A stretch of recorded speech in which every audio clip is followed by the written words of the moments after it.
আজ এই নতুন বছরের আগের দিন 2025-এর শেষ দিন, চলুন বানাই একটা ফিউশন ডিশ।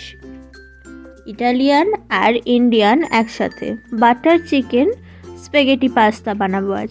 পাস্তা তো আমরা অনেকেই খেয়েছি নর্মাল সস দিয়ে, টমেটো দিয়ে, কিন্তু আজ চলুন বাটার চিকেনের সাথে স্প্যাগেটিকে মিক্স করে দেখি কেমন লাগে।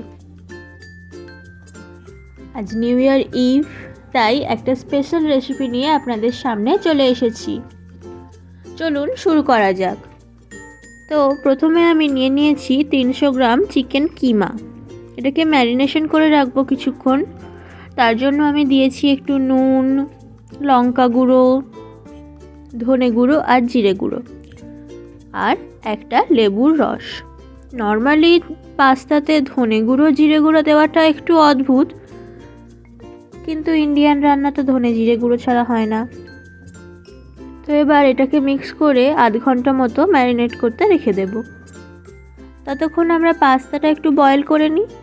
তো এখানে আমি স্প্যাগেটি পাস্তা ইউজ করছি, আপনারা চাইলে পেনে পাস্তা ইউজ করতে পারেন বা যে কোনো ধরনের পাস্তাই ইউজ করতে পারেন। যতক্ষণ পাস্তাটা সিদ্ধ হচ্ছে আমরা পেঁয়াজ, টমেটো এগুলো একটু কেটে নেব।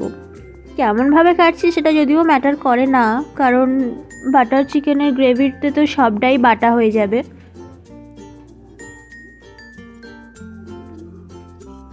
তো আমি এখানে 3টে পেঁয়াজ আর 2টো মিডিয়াম সাইজের টমেটো নিয়েছি। তার সাথে একটু কালার অ্যাড করার জন্য আমি একটু ক্যাপসিকামও নিয়েছি, হলুদ আর সবুজ রঙের। এবার আমরা বাটার চিকেনের গ্রেভিটা বানিয়ে নেব। তার জন্য কড়াইতে অল্প একটু তেল দিলাম আর পেঁয়াজ আর টমেটো কুঁচোগুলো দিয়ে দিলাম। অল্প একটু ভাজা ভাজা হয়ে যাওয়ার পর একটু রসুন কুচিও দিয়ে দিয়েছি। এবার একটু জল দিয়ে এটাকে একটু সিদ্ধ করে নেব 2 থেকে 3 মিনিট। তার আগে একটু মশলা দিয়ে দিলাম নুন, বেসিক মশলাগুলো আর কি, নুন, লঙ্কার গুঁড়ো, ধনে গুঁড়ো, জিরে গুঁড়ো, এইসব।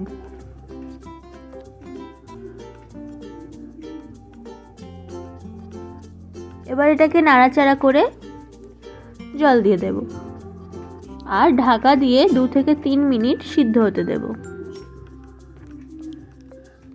তো দেখুন আমাদের পেঁয়াজ টমেটো তো সিদ্ধ হয়ে গেছে। এবার ওটাকে আমরা একটু পেস্ট করে নেব ঠান্ডা করে। যতক্ষণ ওটা ঠান্ডা হচ্ছে ততক্ষণ আমরা আমাদের ম্যারিনেটেড চিকেনগুলোকে ভাজা ভাজা করে নেব। যেহেতু এগুলো চিকেন কিমা, তো এগুলো ভাজতে তো বেশিক্ষণ সময় লাগবে না, লো ফ্লেমে ওই 5 মিনিট মতো ভাজা ভাজা করে নিলেই হবে, সিদ্ধ হয়ে যাবে। দেখতে পাচ্ছেন পুরো চিকেনটা সিদ্ধ হয়ে গেছে। আর আমাদের গ্রেভির জন্য যে মশলাটা রেখেছিলাম সেটাও বাটা হয়ে গেছে। সেটা দিয়ে একটা স্মুথ পেস্ট আমরা তৈরি করে নিয়েছি। এবার পুরোটাকে অ্যাসেম্বল করার পালা। এর জন্য আমি বাটার দিয়ে দিয়েছি, একটু দিয়ে দিলাম অল্প একটু রসুন আর কেটে রাখা বেল পেপারগুলো।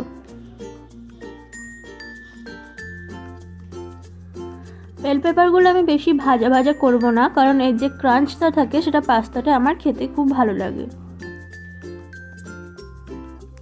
এবার বাটার চিকেনের গ্রেভিটা দিয়ে দেব, মানে ওই পেঁয়াজ টমেটো যে গ্রেভিটা বানিয়েছিলাম সেটা। একটু নাড়াচাড়া করে বয়েলড পাস্তাটা মানে স্প্যাগেটিটা এর মধ্যে দিয়ে দেব আমরা।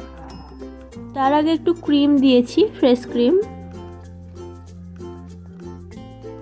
আরও বেশি ক্রিমি চিজি করার জন্য আমি এখানে অনেক চিজও দেব, যেটা অপশনাল, তবে চিজটা দিলে কিন্তু পাস্তার ফ্লেভারটা আরও অনেক বেড়ে যায়। তো আমি এখানে প্রায় 1 কাপ মতো ক্রিম দিয়ে দিয়েছি। এবার স্প্যাগেটিটা দিয়ে দেব।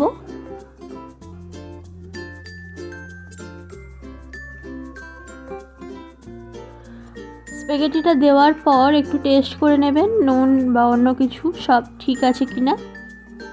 এবার আমরা ভেজে রাখা চিকেনগুলো এর মধ্যে দিয়ে দেব। তার আগে দিয়ে দিয়েছি একটু চিজ, মজরেলা চিজ স্লাইস করে দিয়েছি আমি, আর ওগুলোকে গ্রেট করিনি, তবে আপনারা চাইলে গ্রেট করেও দিতে পারেন। একটু অরিগ্যানোও দিয়েছি আমি, একটু ইতালিয়ান ফ্লেভার আনার জন্য আর কি।